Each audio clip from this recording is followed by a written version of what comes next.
হরিদ্বারে day 2 এর এটা হলো সেকেন্ড পার্ট। প্রথম পার্টটা আমি অলরেডি আপলোড করে দিয়েছি, তোমরা চাইলে দেখে নিতে পারো। তো প্রথম দিন আমরা প্রথমেই এসেছিলাম এই একটা শিব মন্দিরে। এই শিব মন্দিরের বিশেষত্ব হলো এখান দিয়ে ঝর্ণার জল আসে, মানে সারা বছরই এখান দিয়ে জল আসতে থাকে, আর এই জলই ঠাকুরকে অর্পণ করা হয়। তো এখানে প্রচুর তামার ঘটি রাখা থাকে, সবাই সবার ইচ্ছা মতো ঠাকুরকে জল দিতে পারে। তো আমিও সেই মতো একটা ঘটি নিয়ে নিই, আর এখানে ঝর্ণার জল নিয়ে চলে যাই ঠাকুরের মাথায় দিতে। তো দেখছিলাম প্রত্যেকে দিচ্ছিল, আর এইখানে হঠাৎ করে এভাবে ঠাকুরকে দেখতে পেয়ে একদম মনটা ভালো হয়ে গিয়েছিল।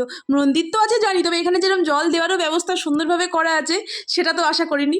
তো যাই হোক, মন ভরে পুজো করে চারিদিকটা একটু ঘুরে ঘুরে দেখছিলাম।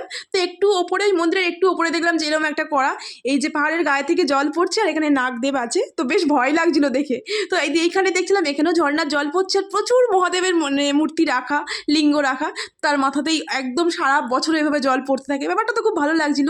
আর এই চারিদিকে সিনিক বিউটি নিয়ে নতুন করে বলার তো কিছু নেই, তোমরা দেখতেই পাচ্ছ। আর এইখানে পাহাড়ের ওপর থেকে জল পড়তে মানে থাকে সবসময়, মানে সারা বছরই মনে হয় যেন বৃষ্টি হচ্ছে। তোমরা একটু ভালো করে লক্ষ্য করো, সারা বছরই যেন বৃষ্টি হচ্ছে এটা মনে হয়। তো এখানে দাঁড়ালেও একটু একটু জল গায়ে পড়ে, বেশ ভালো লাগে।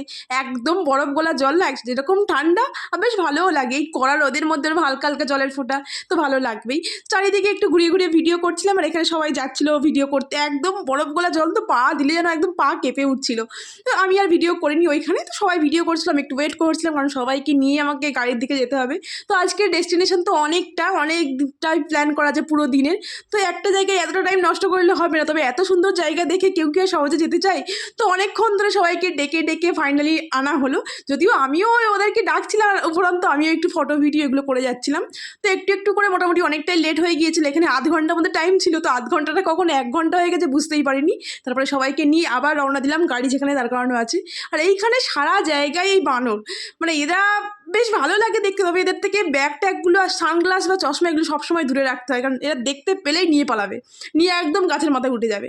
তো তারপরে এইখানে স্ট্যান্ডে এসে দেখলাম আমাদের ড্রাইভার একটু খেতে গেছিলো, তখন লাঞ্চ টাইম হয়ে গিয়েছিলো, ওই জন্য আমরা ওয়েট করছিলাম। আর তারপরে দেখা হলো আমার এক বন্ধুর সাথে, তাকেও একটা ভিডিও করে নিলাম। ওই যে দেখা গেলো গরুটা, ওটাই আমার বন্ধু।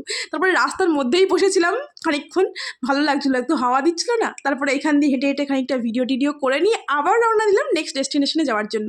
আর রাস্তায় যেতে যেতে চারিদিকেই সিনিক বিউটি। আর এই ভিডিও আগের পার্টে যে ভিডিওতে বলেছিলাম না, যে আমরা যখন একটু ওপরে উঠবো নিচ থেকে এই রোডটা সুন্দরভাবে দেখা যায়, যে রাউন্ড রাউন্ড করে উঠেছে পাহাড়ের ওপরে। তো এখান থেকে সেটাও কিছুটা লক্ষ্য করা যাচ্ছিল। তো আমরা এখন কোথায় যাচ্ছি সেটা এর পরের পার্টে তোমাদের সাথে শেয়ার করে দিচ্ছি।